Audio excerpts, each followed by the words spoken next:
kayo yung mga kaupo na po. Ayan, sa umagang ito, tayo po ay tuloy-tuloy po sa pag-aaral po ng salita ng ating Panginoon. And of course, in line po sa ating tema, ayan, sa month of January, sabi dyan, breakthrough, peace that brings new beginnings. Amen? Ayan, so sa umagang ito, ang nais ko pong ibahagi sa bawat isa, actually, practical po ito. Ito ang ating magiging katuruan sa umagang ito. Yan, bago po ang lahat, sa lahat ng mga batang edad 4 hanggang 10 years old, ayan, kayo po ay aming inaanyayahan doon sa ating children's area. Ayan, sa mga batang edad 4 hanggang 10 years old, ayan, meron po kayong separate po na pag-aaral po doon sa loob. Ayan, sa lahat ng batang ages 4 to 10.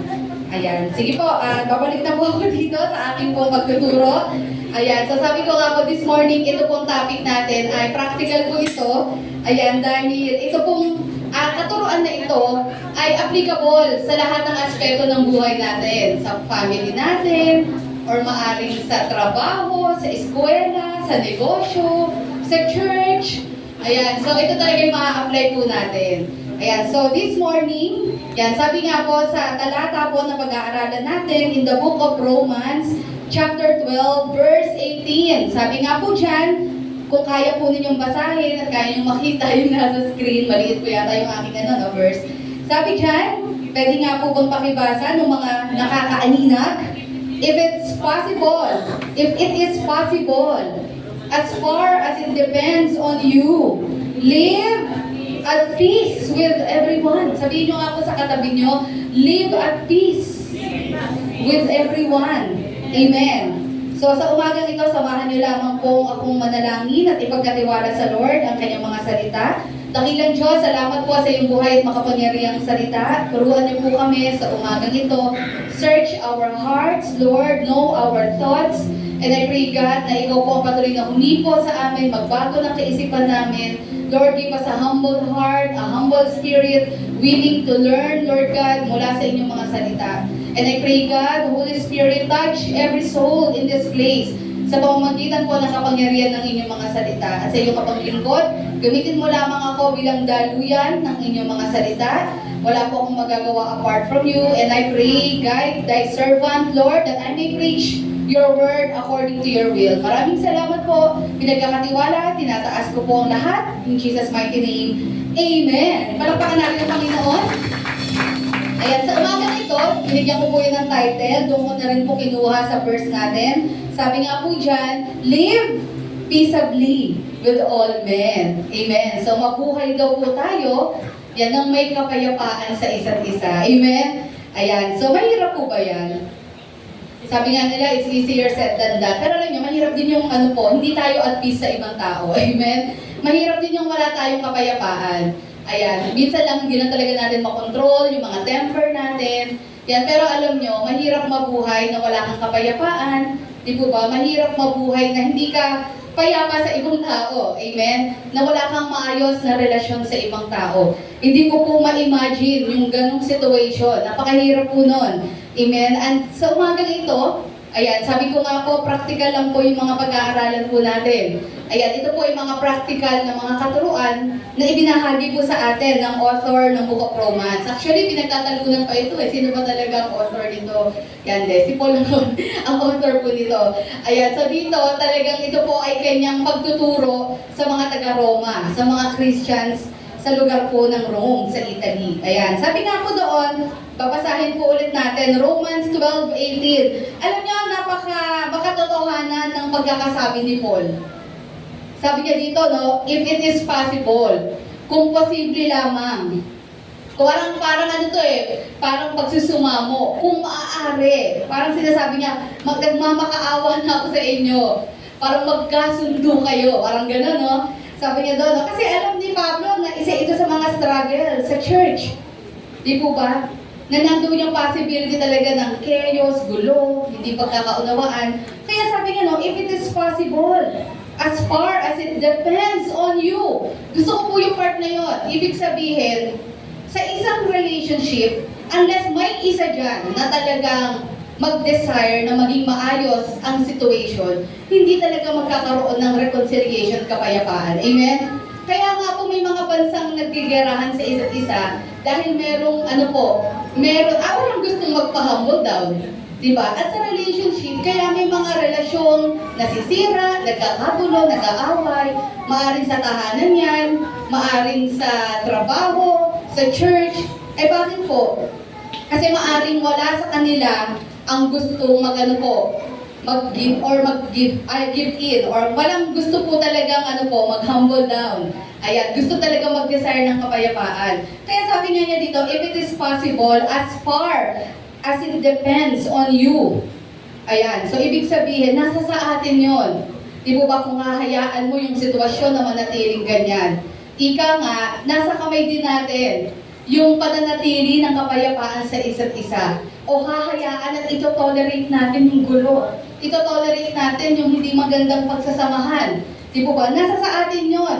Nasa kamay din natin yon. As far as it depends on you, live at peace with everyone. So tingnan natin, yung Book of Romans 12, kung makikita po ninyo, actually, ito po, nagsimula ang Book of Romans 12, saan po? Ano po yung sinabi ni Paul in Romans chapter 12, verse 1? Ano sabi niya doon? I beseech you, brothers, in view of God's mercy, to offer your bodies as living sacrifice, holy and acceptable to God. Ano sabi niya doon? This is your spiritual act of worship. So sinimulan niya po ang Romans 12 by saying na na bilang mga Kristiyano, sabi niya doon, ay ito na po yung pagsamba natin sa Panginoon. Ito yung pag-worship natin sa Lord. Ito yung hinahanap ng Panginoon sa atin. Na hindi tayo, huwag natin isipin yung sarili natin lagi. Kasi sometimes the reason bakit merong kaguluhan at hindi pagkakaunawaan is because nagkakanya-kanya tayo. Kanya-kanyang pride, ego natin. Ang sabi dito ni Pablo, ito yung tinatawag na sacrificial love in order to maintain a relationship. Ma-maintain yung maayos sa relationship. Sabi niya, in view of God's mercy, offer your bodies as living sacrifice. Di po ba? Ibig sabihin, hindi mo kailangan mamatay, but kahit nabubuhay ka, you die to yourself. Hindi mo hinahayaan yung sariling kagustuhan mo. Di po ba naman kung hindi pananaigin mo kung ano yung gusto at kalooban ng Lord. Amen? Yan kaya sabi dito, offer your bodies as a living sacrifice, holy and acceptable to the Lord. And as we continue, Romans chapter 12, may kita po talaga natin doon, inisa-isa na po ni Pablo dyan kung ano yung mga bagay na dapat po natin gawin. Nakikita niyo po, kung babasahin niyo yung buong chapter na yan, ang daming mga sinabi niya dyan na talagang mahirap kung titingnan natin, pero kung tayo po ay totoong nananalig at umiibig at naglilingkod sa Panginoon, alam natin walang bagay na mahirap. Hindi po mahirap sumunod sa Lord. Amen? Yan, kapag talagang tayo po ay naglilingkod, mahal natin ng Panginoon, gagawin talaga natin yung kalooban niya. Hindi natin pananaigin yung gusto natin. Ayan, kasi dito sa mga talatang ito, kinokontra ni Pablo ang yung selfish desire natin. Amen? Yung kagustuhan natin. Kasi bilang mga tao, talaga ang kagustuhan natin is to always fight back. Ang kagustuhan natin, hindi tayo malamangan. Ang gusto natin, manalo tayo for every argument. Pero dito, makikita nyo na sinasabi ni Pablo, you cannot attain. Hindi nyo maa-attain yung maayos na relationship, lalong-lalo na yung kapayapaan sa isa't isa, kung ganyan ang ugali yung lahat. Kung lahat kayo magyayabang, lahat tataasan ng ego, di po ba? Lahat ay gustong manalo. Ayan, so ika nga, give and take doon sa relationship. And siguro, as a Christian, we are called to humble down. Amen? To live in humility. Amen? Sabihin nyo nga po sa katabi mo, to live in humility. Yun naman talaga yung sinasabi sa atin. Yan, at mamaya malalaman natin. So, parang ang dating, ibig sabihin, parang hindi na lang ako magsasalita, hayaan ko na lang na api-apihin ako, ganyan-ganyan. Okay, mamaya dadaanan natin kung ano po yung sinasabi ng salita ng Panginoon pagdating po sa bagay na yan. Okay, 4 na bagay po. Sabi nga po doon, paano ba tayo, magkakaroon po ng maayos na relasyon or magkakaroon ng kapayapaan sa isa't isa. Magkakaroon ng mapayapang relasyon sa isa't isa. So we can apply this not just inside the church, kahit sa pamilya natin. Kasi maaaring sa pamilya natin, magulo rin, di po ba? Kahit sa trabaho nyo, sa school, magulo. Di po ba, merong hindi talaga nagkakaunawaan. So as a Christian, pwede po natin ma-apply po ang mga talatang ito. So kukunin ko po yung mga points natin dito rin po sa Romans chapter 12. Ayan. Sabi po sa number 1, in order for us to live at peace with everyone or with all men, anong sabi po sa number 1? We should bless those who persecute us or you. Pagpalain daw natin ang ano po, at huwag sumpain ang ano po, yung mga nagpa-persecute sa atin. Ano po ang sabi sa Romans 12 verse 14? Bless those who persecute you. Bless and do not curse. Amen? Sabi doon, no? Kapag may mga tao against sa atin, huwag nating sumpain. Di ba? Instead, pagpalain pa natin. Ayan. Kaya nga po yung mga teachings talaga ng ating Panginoong Yesus na nire-relay lang din naman po ni Apostol Pablo, same din po ito sa mga katuruan ni Jesus, against to sa tide ng mundo. Kasi ang tide ng mundo, hindi ka pwede magpa-ape. Hindi pwede yan. Diba? Ngipin sa ngipin, ilong sa ngipin, pwede ba yan? Ilong sa ilong, ngipin sa ngipin, mata sa mata, tenga sa tenga. Yun ang gusto ng mundo eh. Parang kailangan maging patas tayo. Kung anong nawala sa akin, din dapat mawala sa'yo. Ayan. At ano pong sabi ni Jesus in Matthew chapter 5, verses 44 to 45a? Anong sabi niya dito? Dito rin naman yun. Halos hinamo din ni Pablo. Sabi ni Jesus, but I tell you, love your enemies and pray for those who persecute you. Amen. Sabi doon, mahalin ang iyong mga kaaway at ipanalangin ang mga tumutuliksa sa iyo. Sabi doon, verse 45, that you may be children of your Father in heaven. Okay, dapat maging malinaw po sa atin dito. Pag sinabing nape-persecute tayo, ano bang ibig sabihin yan? Minsan kasi akala natin nape-persecute tayo, pero totoo hindi naman. Yan, pag minsan nararamdaman natin na parang ang daming tao na parang kino-question tayo, kinakausap tayo, parang kino-contra yung mga gusto natin. Minsan ang tingin natin, pinipersecute tayo. So, kailangan maging malinaw po na hindi porke may mga tao na kino-question tayo or may mga tao na tayo po'y kinakausap, kino-correct tayo, persecution yun. Di po ba? Kasi baka mamaya, mayroon talagang mali na kailangang itama. Siyempre, bilang tao, bulag tayo sa sarili natin eh. Kaya nga tayo binigyan ng Lord ng binigyan tayo ng Lord ng kabady, binigyan ng Lord ng kapatid natin. Kasi minsan, hindi natin kaya makita yung kamalian natin. We tend to justify all our actions. So, ang nagiging instrument ng Panginoon, kayo, kung gusto nyo, mismo ang Lord ang bumulong. Pwede rin naman. Ang Lord ang magsalita, di ba? Hindi ka manginig dyan pag ang Lord ang magsalita. Pero, ginagamit ng Panginoon ng maraming kaparaanan. Di ba? Iba kasi kapag nanggaling sa ibang tao, medyo masakit talaga yon. Di ba? Parang, pag nabasa mo sa Word of God, masakit, pero okay lang. Pero pag nanggaling sa iba, yun kasi yung pride eh. Yun yung ugat, yun yung dulot ng pride sa atin, hindi natin matanggap. Di po ba? Kaya nasabi nga po doon, dapat klaruhin natin. Kapag tayo po ay kinakausap na maayos at kinokorek tayo, huwag natin isipin persecution yun.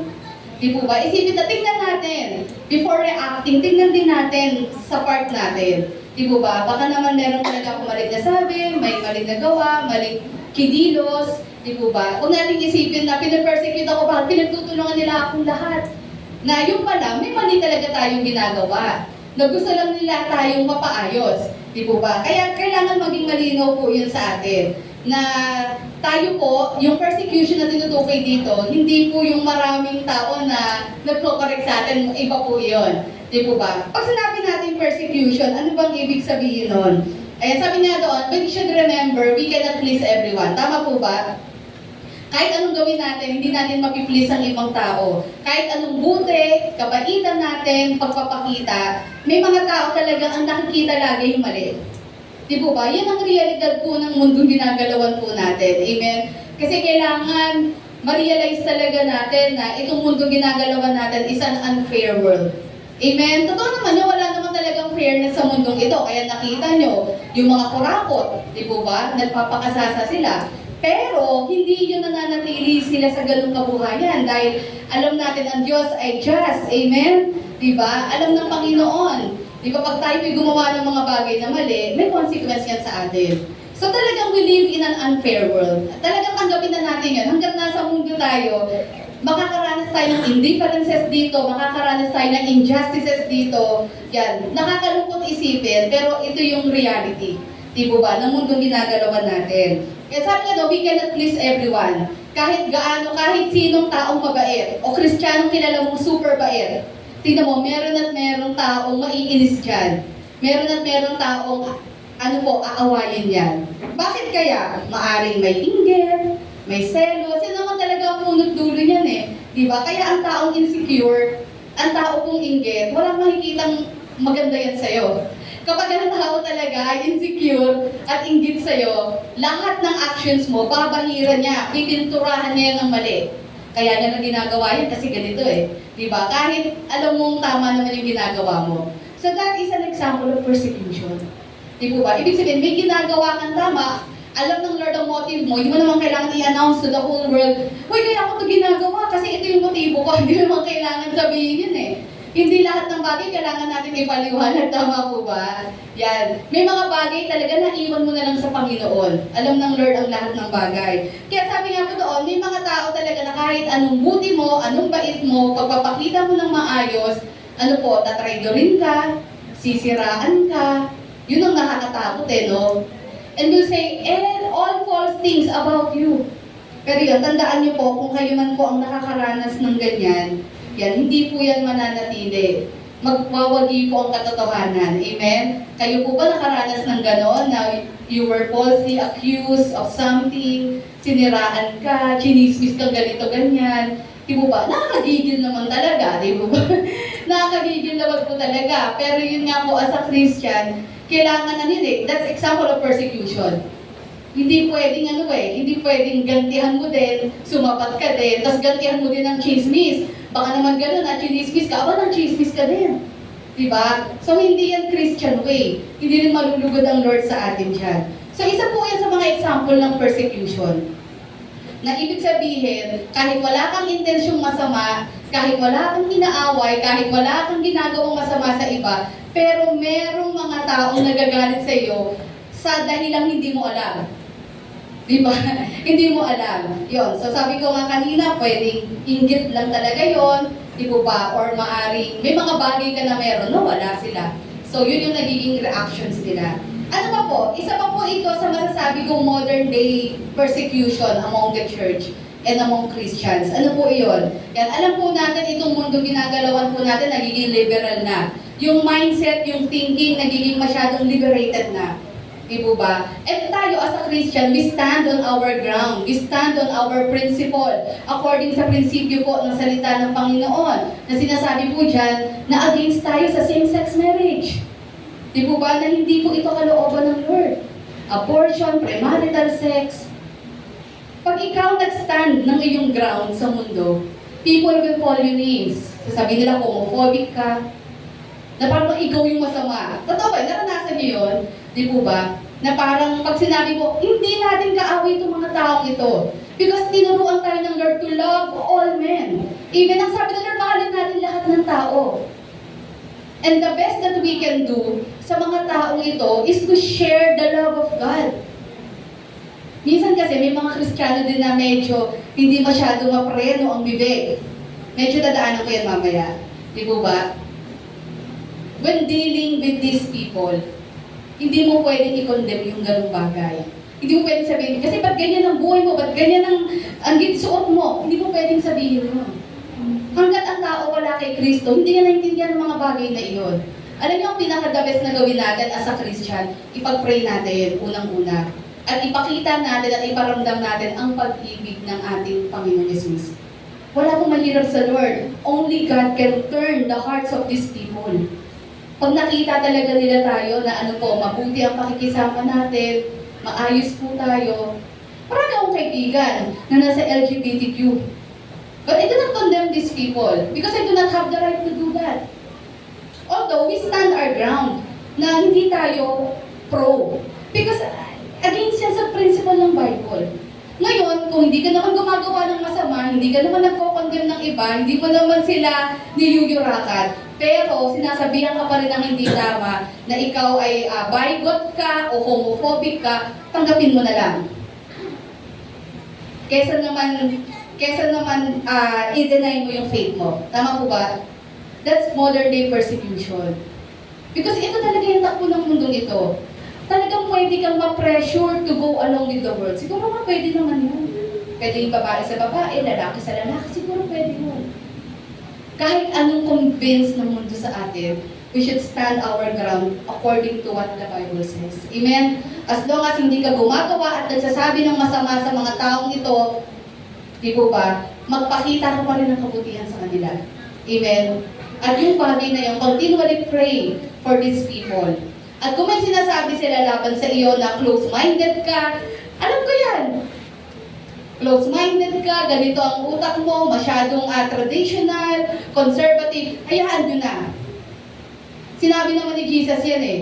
Sinabi naman ng Lord, mape-persecute at mape-persecute tayo para sa pangalan niya, dahil sa pagsunod natin sa Kanya. Amen? Kaya hindi na tayo dapat magulat. Bakit ba nangyayari sa akin? Hindi tayo dapat magulat kasi sinabi na ni Jesus yun. Amen? Tandaan po natin, sabi nga po ng Panginoon, ang mga pinipersecute, ito yung pinagpapala ng Diyos. Panghawakan po natin yon. Amen? Ano po ang sabi ni Jesus in Matthew 5, verses 11 to 12? Ito yung sinasabi ng Lord. Sabi nga dito, no, blessed are you when people insult you, persecute you, and falsely say all kinds of evil against you because of me. Diba sabi ni Jesus yan? Mapalad ka kapag iniinsulto ka. When people call us names, pag tinatawag tayo ng iba't ibang pangalan ng mga tao, close-minded, homophobic ka, ganyan, that's an insult.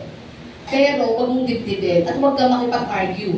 Kaya nagkakaroon ng away eh. Kasi pag-argue ka, hindi kayo mananalo sa ganon. Pag-pray mo na lang. Alam niyo, may mga bagay na dapat iniiwan sa panalangin. Hindi na dapat dinadaan sa argument. Bukod sa tataas ang ang blood pressure mo, di po ba? Ano mo yun eh, hindi kayo magkakaayos pag nag-argue kayo. Di po ba?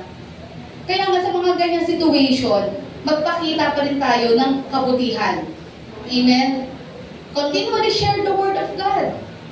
And in due time, alam nyo, ang Lord ang bahalang kumilos sa buhay ng mga taong ito. Kung ano man ang issues natin sa ibang tao, ang Lord ang bahalang kumilos. Huwag natin ilagay sa kamay natin. Sabi ni Jesus, blessed are you when people insult you, persecute you, and falsely say all kinds of evil against you because of me. Ano sabi ni Jesus? Verse 12, rejoice and be glad, because great is your reward in heaven. For in the same way they persecuted the prophets who were before you. Imagine, yung mga prophets in the Old Testament, grabe ang persecution nila. Sina Jeremiah, sina Isaiah, ayaw sa kanilang makinig ng mga tao.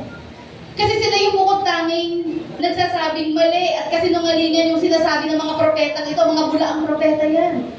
Kaso yung hari ng Israel, ang gusto niya lang marinig, yung magaganda. Hindi, gusto ko yung magagandang balita lang. Magwawagi kami, laban sa ganito, ganyan. Tapos, nung sila Jeremiah nang nagsasalita, sinasabi nila, hindi ka magwawagi, matatalo ka, dahil sumuway ka sa Diyos. Anong ginawa nila? Kinulong nila itong mga prophets na to. Hindi nila matanggap yung totoo. Di po ba? Ito yung sinasabi ni Jesus, kung paano ang mga ito nanindigan kung ano ang tama, kahit matindi yung pressure sa paligid nila to conform sa sinasabi ng mga bulaang propeta, nag-stick sila sa kanilang paniniwala sa sinasabi ng Diyos. Amen? Ganun din sa panahon natin. Amen? Kahit matindi yung pressure na tayo ay pumayon na lang. Sige, para na lang, iniisip natin, para na lang maging tahimik lahat sa sang-ayunan ko na. No! But that is clearly against the will of God. Amen? Pero sabi niya doon, maaring hindi ka sasang-ayon sa kanilang pinaniniwala, pero pwede na namang hindi ka sumasang-ayon nang walang gulo. Amen? Ayan, pero syempre hindi maiiwasan yan. Meron talagang, meron talagang balitaktakan talaga yan. Kahit sa social media ang dami yan. Pero yun nga, huwag ka nang pumatol sa ganun. Di po ba? Iwan na natin sa Lord yun. Amen? So, hayaan po natin na ang Panginoon ang kumilos sa mga ganung situation. Natin kaya yun. We cannot change a person's heart. Ang Lord lang makakagawa nun. Pero ano man ang mangyari, kahit sinasabihan ka ng kung ano-anong salita, maging mabuti ka pa rin. Amen? Sabi mo sa katabi mo, maging mabuti pa rin tayo. Huwag natin piliin ang sitwasyon kung kailan tayo magiging mabuti. Magiging mabuti lang ako pag nagpakabuti siya sa akin.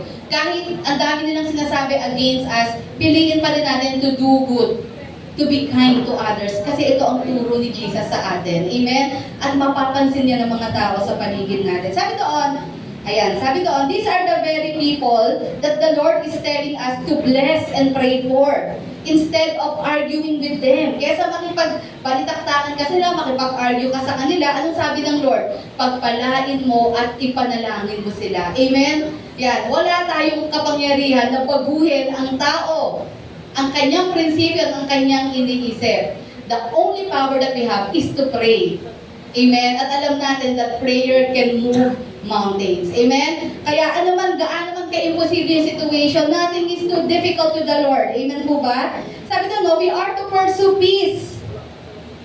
Lagi natin ipapursue yung kapayapaan. Paano ipakita natin ang pagmamahal ni Jesus? Look at Jesus. Si Jesus po, sino po yung mga taong pinakisamahan niya? Lahat naman pinapakisamahan niya. Pero ang nashock sila, siya po ay nakikidine with yung mga tax collectors, yung mga prostitutes. Parang sinasabi nila, di ba sabi mo, holy man ka, ganyan-ganyan ka, you are the Son of God. Pero bakit yan mga taong iyan? At napansin niya si Jesus, paano niya kausapin yung mga taong ito? Nung lumapit ba niya, sinabi niya, ikaw, prostitute ka. Ba't ganyan ang buhay mo? Ayusin mo yan. Ikaw naman, kurakot ka, tax collector ka. Pero pag politiko, parang ang sarap din sabihin kasi nun kurakot ka. Di ba? Pero hindi. Siyempre, hindi naman natin masasabi yun, di ba? Pagkaharap mo na yung politiko, di ba? Parang masasabi mo ba yun? Kaya keyboard warrior daw yung mga Pilipino sa social media lang Pero wala Di ba? Natin si Jesus, gayahin natin siya. Paano niya i-deal itong mga tao ito? Inupuan niya. Nakipag-bonding siya sa mga taong ito. Ika nga, nakisama siya pero hindi siya nakisama. Ibig sabihin, you can join these people. Pwede kang makisaya sa kanila, pero hindi mo gagayain ang maling ginagawa nila. Doon nagsimula yon. And eventually, itong mga taong ito, naging disciples niya. Yan din yung same discipleship na dapat ginagawa ng church. Katulad ng ginawa ni Jesus, unti-unti. Yan. Wag basta-basta, bibira ka na, mali ang pamumuhay mo, magbago ka na. Di ba? Maimpiyerno ka. Hindi ganun. Nasa chart ko yata yun, no? Dadaanan ko rin yan. Piliin. Hindi ganun. Tingnan si Jesus, sabi ko nga sa inyo, napakakalmado niya. Sinamahan niyang kumain itong mga taong ito. Nagturo lang siya ng nagturo. Pinaramdam niya na bagamat ganun ang buhay nila, mahal sila ng Diyos. At may pag-asa silang maayos ang buhay nila. Kaya napansin niyo, maraming naging followers si Jesus na galing sa hanay ng mga taong ito, outcasts. Because they felt the love of Jesus. At ito rin dapat yung pinapractice ng church. Amen? Ayan. Kaya sabi nga po doon, no, we can live peaceably with all men for the glory of God if we choose not to fight back or mag-develop tayo ng hate, but to bless and pray for those who hated us. Yan, sa pamamagitan po ng pagpapakita ng kabaitan, kaawaan, at pangunawa. Magpakita po tayo ng ng kahabagan, compassion sa mga taong ito. Ang isang taong wala pang Kristo sa buhay niya, alam naman natin yan, galing tayo dyan Di po ba? Bulag sa katotohanan. So kahit anong paliwanag mo dyan, hindi niya maintindihan yun. Kaya ang dapat natin gawin, ikaw na Kristiyano, ikaw ang mas malawak ang isip, ikaw ang umunawa. Amen? Pag-pray mo at tuloy-tuloy mong iparamdam at ipakilala na napakabuti ng Diyos. Amen? Alam niyo, walang imposible sa Lord. Sa continuous prayer natin and pag-share ng Word of God, time will come. Nothing is difficult sa ating Panginoon. Kayang-kaya ng Lord hipuin yung puso ng mga taong iyon. Amen? Hindi natin ipilit yun Alam mo, sa akin, walang pumilit sa akin na tanggalin mo yung ganyang ginagawa mo. Kasi naging Christian ako, hindi ko rin masasabi na agad-agad, ang dami kong binago, ang dami kong tinanggal. Hindi. Kahit KKB na ako nun, ang dami ko pa rin. God knows, ang dami ko pa rin pinagagawa na hindi tama.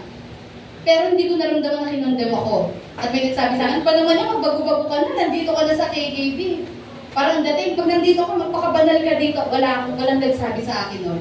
Pero sa patuloy na pagdidisciple, pagtuturo ng Word of God, ang Lord ang nangusap sa akin. Ako na mismo sa sarili ko ang nagdesisyon at nagsabi, malito. Lord, susuko ko to. Di po ba?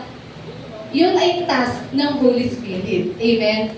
Pero anong dapat natin gawin? Encourage, pray, and share the love of God. Amen? Yan. So number 1, bless those who persecute you. I-bless natin sila, pagpalain, at ipanalangin natin sila. Kaya tama yung sumasagot na, sige, God bless you. Pero maglabas sa ilong baka kaya na nag-God bless you ka, pero totoo hate na hate mo. God bless you.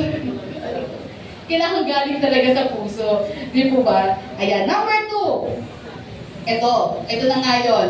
Be sensible. Ayan. So magkaroon tayo ng awareness. Sabi po doon sa verse 15, kanina verse 14, no? Sabi sa verse 15 of Romans chapter 12, rejoice with those who rejoice. Mourn with those who mourn. Yan. Alam nyo, isa sa mga ugat ng mga pag-aaway, isa sa ugat ng hindi pagkakasunduan ay ano po? Yung pagiging insensitive. Isa po yan. Kaya sabi po ni Pablo dito, no, kapag may nagre-rejoice, may nagse-celebrate, makiisa ka doon. Hindi pwede nagse-celebrate sila, ikaw nagmumukok sa isang tabi. Tuloy, yung nagse-celebrate doon na may birthday, di makapag-celebrate. Bakit? Kasi lahat nagpunta sa kanya, ba't ka malungkot? Wala na. Di ba? Sira na ang mood. Yun yung example nun eh. Nakaranas ba kayo ng gano'n? Yung ang saya-saya yung lahat, di po ba? Kasi may isa, bigla na lang, alam niyo yun, bigla nag-shift yung mood. Okay naman siya kanina, tapos bigla nag-shift yung mood. Ay, nawawala na siya, nandoon sa pool, pagka nang gano'n ng paa sa tubig. Kasi nag-iisa siya. Hanggang sa totally, nagkalimutan na ng programa. Anong program natin sa birthday ngayon? Lahat nagpunta doon, kinomfort na lahat. Diba? So sabi nga doon, rejoice with those who rejoice. At sabi doon, at kung may nalulungkot, kung meron daw pong, nagmo-mourn, maki-mourn din po tayo. Yan, sabi ko nga kanina, no, yung ibang mga kaguluhan ay nag-uugat sa pagiging insensitive natin. Ayan, we cannot read the room. Yan. So sabi natin, no, we should practice empathy. Sabi niyo nga po, empathy. Ano ba ibig sabihin nun? Ibig sabihin ay ano po, para kang umaano doon sa pakiramdam niya. Diba? Parang sinusuot mo yung niya, sapatos niya. Ina-acknowledge mo na nahihirapan siya. Ina-acknowledge mo yung pagod niya o problema niya. Ina-acknowledge mo. Hindi yung problemado na nga siya. Tapos, sinabi ko na kasi sa'yo, kulit-kulit mo eh. Ang tagal ko na sinabi, hiwalayan mo na yan. Red flag na yan. O ngayon, ganyan ka na. O papagdusa ka dyan. Pagdusa. Diba? Pagkaman, minsan, yun yung gusto mong sabihin talaga. Kasi matigas ulo, may mga tao talaga na pagsabihan mo, paulit-ulit, di ba, na hindi makakabuti sa'yo. Pero hindi eh. Kasi yung damdamin niya, carried away siya eh. Tapos, isang beses na broken-hearted. Kailangan pigilan din natin yung sarili natin sa gano'n. Di ba? Kapag maging sensitive din tayo, mamaya na yung samunan. I-comfort mo na muna. Pahupain mo muna yung emotion niya. Kaya minsan nag-aaway-away dahil sa ganon. Di po ba? Sabi nga po doon, when we say empathy, ina-acknowledge natin yung pain. At ano po, and pag may mga katagumpayan, na-celebrate din natin yung mga victories nila. Sabi nga po doon, when we say rejoice with those who rejoice, it means kung ano man yung mga blessings na natanggap nila, nakapasa sa ganito, nakapasok sa ganito, natanggap sa ganito, makikiisa tayo sa celebration. Amen? Pero minsan, kaya hindi tayo marunong makiisa kasi naiinggit pala. Di ba? Kaya hindi mo gumagawang maging masaya kasi naiinggit ka pala. Yung pala ang gusto mo downfall ng kapwa mo. Ayan. Kaya sabi nga po, ganun daw po yung rejoice with those who rejoice and mourn with those who mourn. Ito may mga example ako. Yan, for example, meron kayong gala ngayon. Pamilya nyo, ito sa pamilya. Excited ka na, nilook forward mo to eh. Punta kayo ng Iloilo. 3 days, 2 nights. Eh bigla may nagkasakit. Nung araw na mismo ng flight ninyo, kunyari tatay mo, di ba nagkasakit, anong tamang reaction doon? Pag insensitive ka, ganito magiging response mo. Eh ba't ka ba nagkasakit? Baka naman kaya mong bumangon dyan. Nakaalis na yung ticket natin, tapos hindi na marerefund yun, ganyan-ganyan. Yung pipilitin mo yung tao kahit sobrang masama na talaga yung pakiramdam niya. Di po ba? Pagpapakita yun ng ano po, na insensible ka. Di po ba? Na hindi ka sensitive sa ibang tao. Na iniisip mo lang yung sarili mo na nilulok sa bagay, medyo nakaka-disappoint naman talaga yun. Di ba? Aminin nyo, pag pinaghandaan mo yan, bumili ka ng kung ano-ano para sa trip na yan, then biglang hindi matutuloy. Talaga naman medyo nakaka-hurt yun. Pero wag to the point na masasaktan mo ng ibang tao. Tapos mahal mo pa sa buhay. Parang ang dating pa, ba't ka kasi nagkasakit? O, diba? Kumbaga, sira ang plano natin. Ayan, so ito po yung sinasabing be sensible. Anong dapat natin gawin sa ganung situation? Dapat nga ina-encourage natin, tinutulungan natin yung taong yun, paano siya magiging maayos. Amen? Ito, isa pang example. Nagkaroon ka ng kapamilya o kaibigan na namatayan. Minsan yung mga masyadong spiritual na Kristiyano, napapansin ko medyo nagiging hype eh. Sabi, pagdating ka, ba't ka umiiyak? Eh, alam mo naman na siya pupunta sa langit at tumanggap na sa Panginoon. Huwag ka na umiyak. Tandaan mo, God is in control. Siyempre, totoo naman talaga yon. Pero sa tingin mo, sa moment na iyon na siya po ay nagmo-mourn sa pagkawala ng mahal niya sa buhay, tama bang sabihin mo yon? Diba? Kaya nga sabi ni Jesus, mourn with those who mourn. Makiiyak ka. Diba? Kung kinakailangan, makiiyak ka. Amen? Saka mo na sabihin yun. Alam niya yun.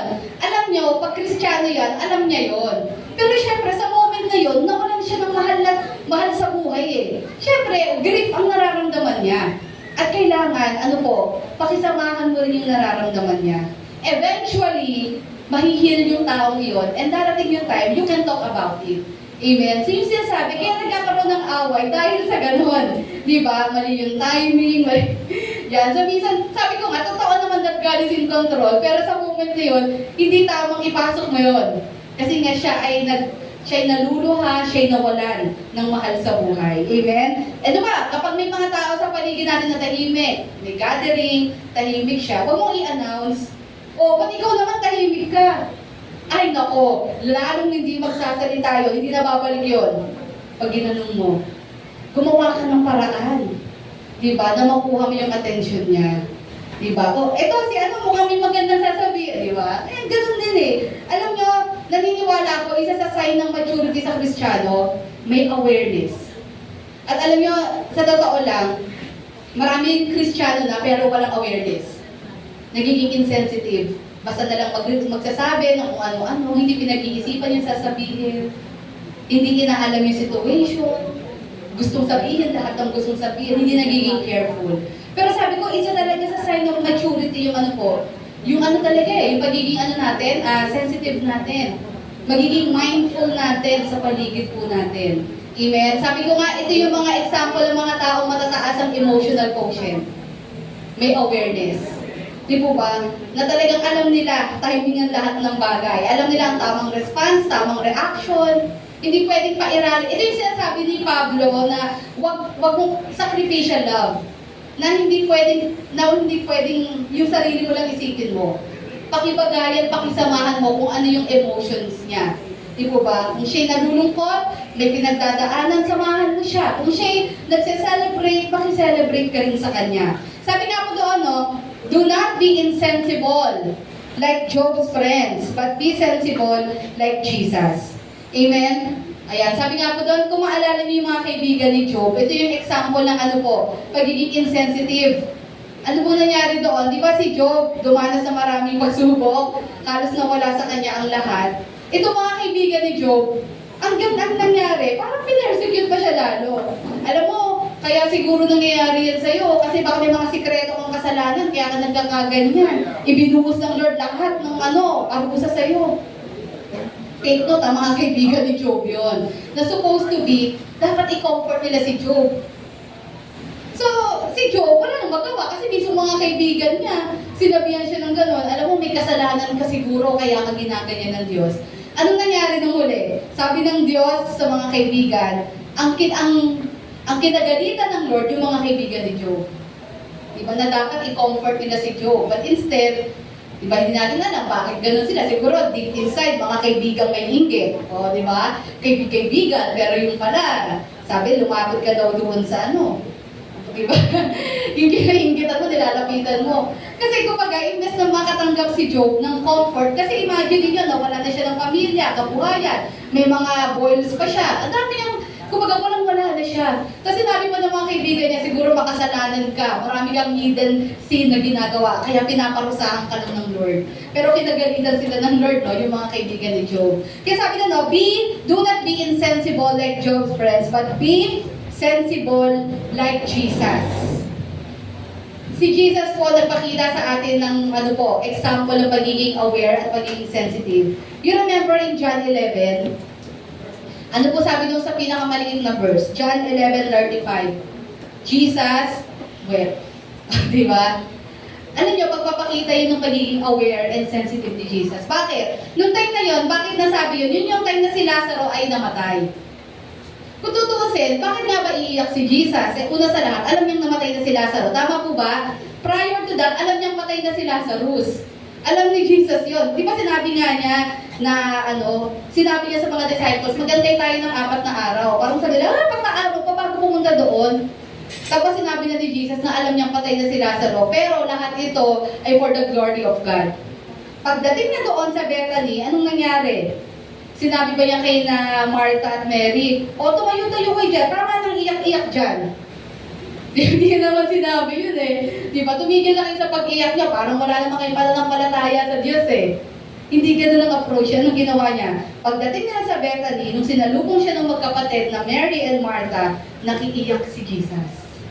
Di ba? Pero alam niya. Alam niyang mabubuhay si Lazaro. Alam niya yung nangyari kay Lazaro. Kasi after that, binuhay niya talaga si Lazarus. Di po ba? So si Jesus nagpakita sa atin ng pagiging sensitive. Na kailangan kung may nagluluksa, makiluksa ka. Hindi yung nagluluksa sila, tapos ikaw, ibang emosyon ang ipapakita mo. Kaya nagkakaroon ng away. Di po ba? Dahil nga, hindi tayo natututong makisama sa isa't isa. Di ba? Lagi natin pinaiiral yung paniniwala at gusto natin. Ayan, kaya sabi nga po doon, isa pang example ng pagiging aware and sensible ng ating Panginoon, ano sabi sa Hebrews 4:15? Siya po yung great high priest natin who understands us. Di ba sabi doon, alam niya yung mga temptation, alam niya yung pinagdadaanan natin. Kaya nagigets tayo ni Jesus. Nagigets niya yung mga problema natin, alam niya yung kahinaan natin. Kasi siya yung, siya yung dakilang saserdote natin. Kaya nga siya nagkataong tao. Nagigets niya tayo sa mga pains natin, sa mga hurts natin. Nagigets niya tayo na kung minsan medyo hindi tayo makabangon, iyak tayo ng iyak. Nagigets niya lahat yon because He Himself became man. Alam niya yun. Kaya nga siya yung great high priest natin. Pwede tayong lumapit sa Kanya at sabihin sa Kanya at ibuhos lahat ng nararamdaman natin kasi naiintindihan niya tayo. Amen? Sabi mo sa katabi mo, naiintindihan tayo ng Panginoon. At nawa, maging ganun din tayo, i-practice natin yon sa bawat isa. Sabi nga doon, 3 things lang, i-share ko sa inyo, paano ba tayo magiging mindful yan, sa ibang tao. Paano ba tayo magiging mindful sa ibang tao, sa kapwa-Kristiyano natin, or sa anumang area ng buhay natin? Number 1, empathy. I-practice natin yung empathy. Yun nga yun. Kung ano yung sitwasyon, ilagay natin yung paan natin sa situation. Di po ba? If they mourn, we mourn. If they rejoice, we rejoice. Ayan. Sabi nga doon, pangalawa, anong sabi po doon? Do not assume. Amen? Sabi nga doon na hindi lahat ng tao same natin. Kasi minsan, ikaw, strong personality mo, pero siya hindi. Diba? Hindi mo pwedeng i-impose yung sarili mo na, hindi pwede ganyan. Kailangan magpakatatag ka, kailangan tumayo ka. Diba? Minsan ini-impose mo, ang problema, kung ikaw, ganun ang personality mo, ang problema, hindi naman siya ganun. Diba? Hindi natin pwedeng i-insist. Yan, yung ating gusto. Minsan, di po ba, nagre-react tayo sa situation, yung reaction natin, hindi yun yung hinahanap ng sitwasyon. Kasi ina-assume natin na yung gagawin ko, maiintindihan dapat ng lahat ng tao. So do not assume, ayan. Ika nga doon kailangan pakiramdaman natin. Pakiramdam ka muna, di ba? Pakiramdam mo, kausapin mo, hayaan mo siya magsalita bago tayo mag-react. And, pangatlo, sabi dyan, sabi mo sa katabi mo, think first before you speak. Mas maraming isip bago ang natin, bibig natin. Di ba? Kaya sabi, isa lang daw bibig natin eh. Diba? So, bago mo i-release yung sasabihin mo, pag-isipan mo ng maraming beses. Yan. Be careful. Timing, tamang panahon, tamang platform. Ayan. Kaya nga diba sabi sa James, ang sabi doon? Quick to listen, slow to speak, and slow to anger. Amen? Mas mabilis dapat ang pandinig, ang pakikinig. At mas mabagal ang pagsasalita at lalong-lalo na yung magalit. Amen. So ano sabi sa number 2? In order for us to live at peace with everyone, be sensible. Amen? Ayan, maging aware tayo sa paligid natin. Number 3. Apat lang naman yan. Sabi sa number 3, associate with everyone. Makihalubilo, makisama sa kahit na sinong tao. Sabi po sa verse 16 of Romans 12, live in harmony with one another. Do not be proud, but be willing to associate with people of low position. Do not be conceited. Amen. Kasi ninyo, ano ba ang cause ng mga gera sa mundo? If you will look back the history of the world, bakit nagkakaroon ng gera?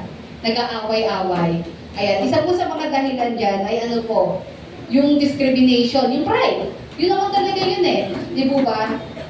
There are some race na ang tingin nila, superior ang race nila kaysa sa mga race na ito. Kaya nga nauso ang ano po, slavery, may mga ine-enslave, bababa ang tingin. Tayo nga, nag-suffer doon eh. Di ba tayo mga Pilipino, ang tawag sa atin, Indio ng mga Espanyol. Pangit mo pag sinabing Indio, ang baba ng tingin sa atin. Kasi na yung white supremacy. Hanggang ngayon na, ramdam mo pa rin yun kung minsan, no? At ang nakakalungkot, Pilipino pa. Mga Pinoy pa. Yung parang ine-exalt, yung ano po, yung mga puti, na parang pagdating sa ating mga ganitong kulay, kayo mangge or black, parang ang baba ng tingin. Sabi ko, yun talaga namahanan talaga ng lahi natin, no? Nagsimula yan kasi nung kinonquer tayo ng mga Europeans Spain. Alam natin, nakaranas tayo ng ano po, nakaranas tayo ng pang-aapi sa kanila. Tayo po ba'y tinarado nila ng patas? Hindi. Ginawa nila tayong alipin. Tapos nagpakasasa sila sa yaman ng bansa natin. Kundi nga sila kaya pansinin niyo po, iilan lang po ang mga mestiza sa Pilipinas. Kasi mapapatingin nila, parang, baka may di pagrelasyon sa mga yan? Ganito lang yan, parang dating, ganito lang kaliit yung mga yan. Pero tignan niyo po yung ibang kinonquer nila, yung mga South and North America, mga Mexican, ang dami doon. Kasi mga Indians yun eh. Yun, mas marami silang inasawa doon. Pero sa Pilipino, hindi. Kasi nga, kayong manggi ang balat natin, brown tayo. Ang tingin nila sa atin, ano po, maliit lang tayo, mangking ang tingin nila sa atin. Parang ganun level. Kaya nagkakaroon ng gera.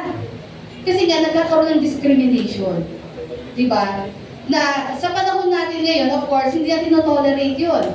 Diba ba? At maraming gera na yan ang punot dulo. Civil War sa US. Bakit nagkaroon ng Civil War sa US? Dahil din para mapalaya nila yung mga Black Americans doon na in-enslave din ng mga puti na naman. Pero syempre hindi rin natin kinokondem yung mga whites. Pare-pareho naman tayo at pantay-puntay tayo sa harap ng Panginoon. Amen. But once na nagkaroon tayo ng mindset na ganito, papasok na talaga ang kaguluhan. Discrimination, saan po? Sa race, sa gender, isa pa iyan. Lalaki lang ang pwedeng ganito, lalaki lang ang magaling dito, hindi kaya ng babae yan. Di ba nung araw, ganito lang babae sa bahay, kailangan na magpadami ng anak. Yun talaga ang role ng babae noon. Kailangan maganda matres mo, pakarami ka ng anak. Totoo yun. Alam niyo kung babasahin niyo yung history, grabe kawawa talagang babae noon. Lalo na yung mga royalty, no? Princess, nangangarap ka pa. Hindi si princess ha. Nangangarap ka maging prinsesa, maging reyna. Ay nako, basahin niyo yung history. Diba? Ano ang role ng mga yon? Taga-produce ng air. Napakahirap. Pag wala ka na-produce, ano pwede? Pwede ka nila ipapatay. Pag gustoy nila, mag-a-accuse sila sa'yo. Wawa ang babae noon. Isa din iyan sa naging cause ng ano po, ng laban, away. And thank God, di po ba, dumating yung time na talaga nag-standing yung mga babae, na pwede kami bumoto, pwede din kami maging doktor, pwede din kami maging engineer. At tignan nyo na po tayo ngayon, ha? Di ba? Ibig sabihin, we can do the same thing na ginagawa ng mga lalaki. Amen? At ganoon din ang mga lalaki. Pwede sila magluto, pwede lang sila pwedeng magbuntis. Pero pwede sila magluto, ayan, di po ba, kaya na rin nila magstay sa bahay. Hindi porke lalaki, bakit ikaw nasa bahay ka lang? Hindi rin pwedeng gano'n. Diba? Nasasabihin mo, bakit ang lalaki panlabas lang ba? Tapos ang babae panloob lang. Diba ba? Alam niyo, nakaka-amaze po si Jesus. Si Jesus po actually ay nagpakita ng social revolution. Bakit? Kasi pansinin niyo po si Jesus. Hindi po namili si Jesus ng mga pakikisamahan niya. During Jesus time, ang mga babae po ay ordinary, ay second class citizen lang. Ika nga walang boses, hindi sila pwedeng mag-react, lagi silang pinapatahimik ang mga babae. Pero nakita niyo si Jesus, part ng mga disciples niya mga babae. Ang mga unang naka-witness ng resurrection niya mga babae. Kaya sabihin natin si Jesus ay conservative ang mind. Actually, si Jesus ay nag-introduce ng matinding revolution sa society natin. Amen? Nakita natin si Jesus regardless kung anong pagkatao mo. Ikaw man ay prostitute, ikaw man ay tax collector, hindi kita titignan sa estado mo. Kasi sa mata ng Diyos, lahat ng tao pantay-pantay. Walang mas magaling, walang mas mataas na lahi, walang mas magaling na lahi, walang gender na mas angat sa isa. Di ba ba? Hindi mas angat ang lalaki sa babae o babae sa lalaki, pantay lang. Yun yung tinuro ng Panginoon sa atin. Amen? Nakita niyo si Jesus, nakipag-usap siya sa mga Samaritano. Yung mga Samaritanong ayaw kausapin ng mga Israelites. Pero siya yung nag-initiate to talk with the Samaritans. Kaya makikita natin, si Jesus talaga, nagpakita siya ng matinding revolution. Hindi yung away talagang revolution. Nagpakita siya na ganito ang Diyos. Ang Panginoon, He treats everyone equally. Mahal niya ang lahat ng tao. Puti ka man, kayo manggi ka, dilaw ka man, brown ka. Mahal tayo ng Lord. Kaya sabi doon, to associate with one another means that we treat another equally. Regardless of our status, age, gender, background, there is no favoritism. Pag ganito tayo, even inside the church, or sa anumang samahan natin, naiiwasan ang away, naiiwasan ang kaguluhan, if we treat one another equally. Amen? Sabi nga po doon, ano yung mga example niyan? Di po ba? Ibig sabihin, hindi ka lang nakikipag-socialize sa church, sa mga kaibigan mo, makipag-socialize ka sa ibang tao. Hindi rin porque mas matanda ka at mas bata ito, ay may karapatan ka ng sigawan siya. Sigaw-sigawan siya at i-impose mo na ikaw ang laging tama. Kasi matanda ako, kaya ako laging tama. Minsan hindi na rin eh. Di ba? Kumbaga, tama naman yun na tayo sumunod sa nakatatanda. Pero syempre, tingnan din natin kung yung pinagagawa ng matanda sa atin, tama sa mata ng Diyos. Di ba? Huwag natin isipin na porque matanda, laging tama. Kaya ang dami na-abuse. Yan ang dahilan kung bakit ang dami kasi sexually abuse na e-exploit. Kasi nga po, ang tingin ng mga bata, tama ang ginagawa ng matatanda sa kanila. Amen? Yan. Pero sa ang point ko lang po dito, na ang ating Panginoong Yesus po, pinakita niya sa atin that we are to associate with everyone. Amen? Wala tayong pipiliin, lahat regardless of status. Wala rin sa edad, wala rin sa gender, diba? Mahirap, mayaman. Kaya kasi ninyo ang church. Bakit naging sikat po ang Christian church? Yung early church, yung time ni na Pablo. Kasi sila ang bukod tanging samahan na nakita ng mga Romano na magkakatabi ang amo at ang alipin. Kasi sa society ng amo, hindi pwede yun. Pag ako ang amo, mataas ako sa iyo. Diyan ka sa baba, dito ako. Pero nakita nila bakit ang mga Kristiyano, ang mga followers of this so-called Jesus, bakit pantay-pantay ang upuan nila? Ito yung boss, ito yung amo, ito yung kanyang alipin, katabi niya. Diba? Nakita nila eh, grabe pala, grabe yung itinuro ng Panginoon na dito sa church, dito sa gawain na ito, walang mataas dito. Pantay-pantay tayo lahat, pantay-pantay ang pagmamahal, pagtingin at pagkilala ng Lord sa atin. Amen? At ganun din dapat yung maging mindset natin sa bawat isa. Amen? Ayan, ika nga, we should, kailangan magkaroon tayo ng mutual respect sa isa't isa. Ano man ang edad niyan, ano man ang estado ng buhay niyan, babae o lalaki man yan, we should practice respecting one another. Amen? At pahalagahan natin ang bawat isa. Ayan. And last, sa umagang ito, sabi po sa number 4, ano sabi po dyan? No to revenge. Repay evil with good. Sabi doon, no, kaysa magiganti tayo, kailangan pagigantihan natin ng kabutihan. Romans 12:17, anong sabi po dyan? Do not repay anyone evil for evil. Be careful to do what is right in the eyes of everyone. At sabi po sa verses 19 to 21 of Romans 12, continuation po yan. Anong sabi doon? Do not take revenge, my dear friends. but leave room for God's wrath. For it is written, "It is mine to avenge, I will repay," says the Lord. On the contrary, if your enemy is hungry, feed him. If he is thirsty, give him something to drink. In doing this, you will heap burning coals on his head. Do not be overcome by evil. But paano rin natin ma-overcome ang evil? Overcome evil with evil as well? No! We can overcome, we can win against evil sa pagpapakita ng mabuti. Amen? Actually, kinote ito ni Paul in Proverbs 25. Sabi, pag pinakitaan ka ng di maganda, di ba, huwag mo din gawin yon sa kanya. Mas maging mabuti tayo, gantihan mo ng kabutihan. Kaya sabi nga doon, ano po ba ang tendency ng mundo? Pag nasaktan tayo, ang tendency natin, saktan din. Hanggang sa magiging cycle yan. Kaya nga, di ba nagkakaroon ng paghihigante? Pag nawalan ako, mawawalan ka rin. Hindi matatapos. Cycle. Kaya ang nangyayari tuloy, yung gulo, tuloy-tuloy, walang katapusan. Yung revenge, yung paghihigante, hindi natatapos. Vendetta. Diba? Sabihin, walang katapusan. Paano matatapos yun? Sabi po ng salita ng Lord, we should overcome evil with good. Kailangan may mag-stop, may pagpatigil nun. At sino magpapatigil nun? Kapag tayo po ay Kristiyano, we should stop ito pong paghihigante. Amen? Ano po ang sabi po ng Panginoon dito? Yan, alam ko po, kapag tayo nasaktan, ano po yung natural tendency natin? To fight back. Kasi nga, we want to protect ourselves. Yan, pero yun nga po, as a Christian, tinuturo po sa atin dito ng Panginoon na hindi solusyon ng paghihigante. Instead, ang tamang paghihigante ay gumawa ng kabutihan. Bakit? Kasi ang sabi po sa Romans 12:19, anong sabi po dito? Do not take revenge, my dear friends, but leave room for God's wrath. For it is written, "It is mine to avenge, I will repay," says the Lord. Ibig sabihin, magtiwala tayo na ang paghihigante, ang Lord ang gagawa nun. Wala sa kamay natin yun. Amen? Kasi kung hindi mai-stop yung paghihigante, tutuloy-tuloy yan. Cycle yan. Paulit-ulit lang yan. Magkakaubusan. Kaya nga ubusan ng lahi. Ganun talaga mangyayari doon. Pero yun, dapat may kumigil nito. At yun nga po, sabi doon, para mapuksa ito, we should overcome evil with good. Amen? Pakitaan natin ng kabutihan.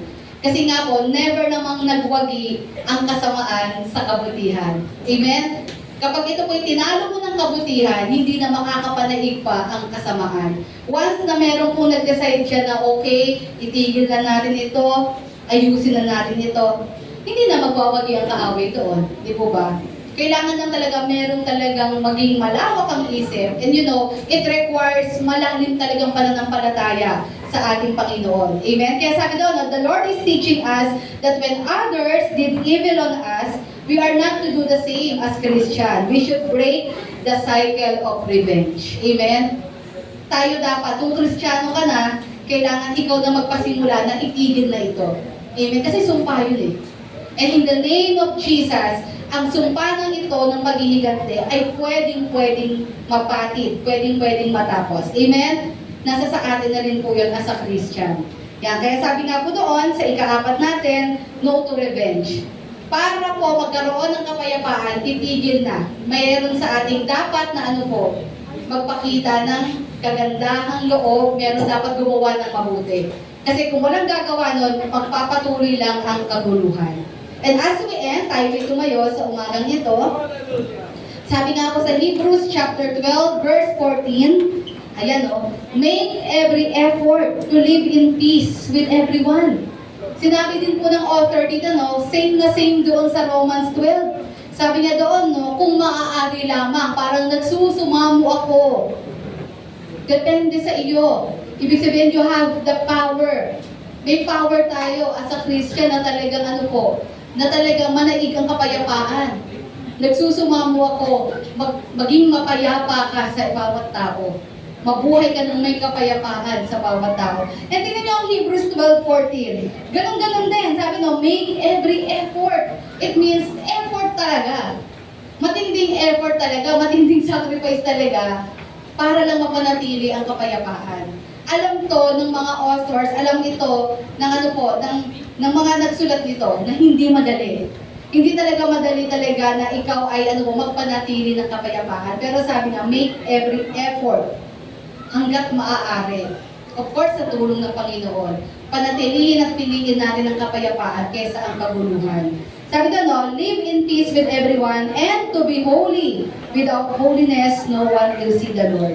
At panghawakan natin, Matthew chapter 5, verse 9. Ano sabi po ni Jesus? Isa daw po sa mga masaya, happy or blessed. Yan kasi ibig sabihin ng blessed ay happy. Ang mga taong totoong masaya, sabi doon, blessed are the peacemakers, for they will be called children of God. Ibig sabihin, kung ikaw ang nagpapasimula ng kapayapaan, ikaw ay maituturing na totoong anak ng Diyos. Pero kung ikaw ang troublemaker, yun lang. Kasi malinaw dito sabi, no? Ang mga peacemakers, ito talaga yung masasabing anak ng Diyos. At sabi ko nga, habang inaaral ko to, nag-gets ko na bakit ito yung sinabi ni Jesus. Bakit sinabi niya maituturing talagang totoong anak ng Diyos, ang mga peacemakers. Kasi alam niyo po, ang pagpapanatili, ang pagpili na maging mapayapa, maging maayos, ang sitwasyon, ang relasyon, hindi madali.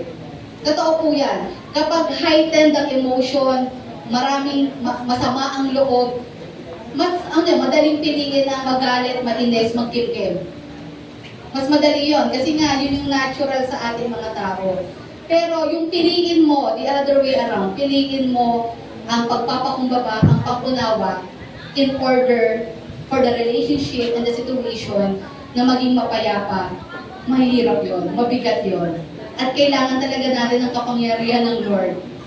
Kailangan talaga ng malalim na pananampalataya, pagtitiwala, pagsunod sa ating Panginoon. Kaya sabi ko, kaya pala sinabi ni Jesus, blessed are the peacemakers, those who promote peace, those who initiate peace. Di po ba? Because masasabi talagang totoong anak sila ng Diyos. Kasi pinipili nilang gawin ang mga bagay na mahirap para lang sumunod sila sa Diyos dahil mahal nila ang Diyos. Amen, kahit mahirap. At sa umagang ito, ano man ang sitwasyon natin, the Lord is calling us to promote peace, to initiate peace. Piliin natin ang kapayapaan. Amen? Kasi ito magpapatunay na talagang tayo ay totoong na born again. Talagang tayo ay totoong anak ng Diyos. Amen? Hindi natin kaya on our own, but we have the Holy Spirit in us. Kaya kaya po natin magkaroon ng breakthrough pagdating po sa kapayapaan. Amen? Palakpakan natin ang Lord, tayo manalangin. Dakilang Diyos, maraming salamat po sa umagang ito. Dahil Lord, sa iyong mga salita na patuloy niyo pong pinaalala po sa amin. Sa umagang ito, ikaw pong nakababatid ng tunay na kalagayan ng bawat isa. Ano man yung sitwasyon namin sa aming mga kanya-kanyang pamilya, maaaring may mga hindi pagkakaunawaan sa mag-asawa, sa mga anak, sa magulang, sa magkakapatid, or maaaring sa trabaho namin, Lord, may hindi rin maayos na relasyon, maaaring nagkakaroon, Panginoon, ng iringan, Lord, pagtatalo, even sa school, maaaring may mga tao na hindi namin kasundo, Panginoon, or mga kaklase, ka-schoolmate na nagsasabi ng mga bagay or falsely accusing us. Or even, Lord God, kahit sa subdivision namin, Panginoon, maaaring hindi namin kasundo yung kapitbahay namin, kablak namin, may hindi pagkakaunawaan. Or even, Panginoon, inside the church, meron pong hindi pagkakaunawaan. Lord, meron pong mga na nagkakos, Lord God, ng strained relationship, paglayo, Panginoon. Lord, patawarin niyo po kami kung inalaw namin panatilihin ang mga ganitong emotion. You have taught us, Lord, according to your word in Romans 12, that our sacrificial offering, our sacrificial worship to you, is by offering our bodies as a living sacrifice. And that includes, Lord, choosing to be at peace with everyone. Lord, alam niyo po, Panginoon, na hindi yun madali sa part namin. Kaya naman, Panginoon, salamat po dahil, Lord, sa pamamagitan po nito, pinapaalala niyo sa amin that nothing is too hard for you. Kung pipiliin namin sumunod sa iyo, pipiliin namin gawin ang tama, Panginoon, kesa ang sundin ang gusto ng aming mga sarili, ang kita ng laman namin. Lord, salamat po, Panginoon, dahil sa umagang ito, pinaalala niyo sa amin that if we choose peace, rather than revenge, Lord, rather than proving ourselves right, Salamat po, Panginoon, dahil indeed, Ikaw ang nagbigay ng strength, Lord, sa amin para piliin po yung bagay na alam namin makakapagbigay kaluluran sa inyo. Lord, nais po namin na kami po yung ituring mo, Panginoon, at mapatunayan na kami ay tunay na mga anak mo, Panginoon. Help us, Lord God, to initiate peace, to promote peace, Panginoon, sa aming mga tao, sa paligid po namin. Kung may mga hindi pagkakaunawaan, Lord, kung meron pa rin mga hindi maaayos na relationship sa anumang areas ng buhay namin, Lord, give us the strength, give us the will na simulan sa araw na ito, na ayusin, Lord, ang mga situation na ito. Salamat po, Panginoon, Lord, sa aming sarili, hindi namin kaya. But with you, Lord, with you, Holy Spirit, sa aming mga buhay, we can do all things. Kaya naman sa umagang ito, salamat po, Lord God, sa iyong mga salita na, Lord, mga practical teachings na tinuro niyo sa amin sa umagang ito. Help us, Lord, na hindi lamang namin marinig, kundi talagang maisagawa at ma-apply po namin sa aming mga buhay. We entrust everything unto you. Bless each one of us, Lord. At dalangin ko po, Lord, ang kapayapaan mo at kapayapaan ng bawat isa ay patuloy po namin maranasan. Ito po ang aming panalangin in Jesus' mighty name. Amen. Palakpakan po natin ang Panginoon. Let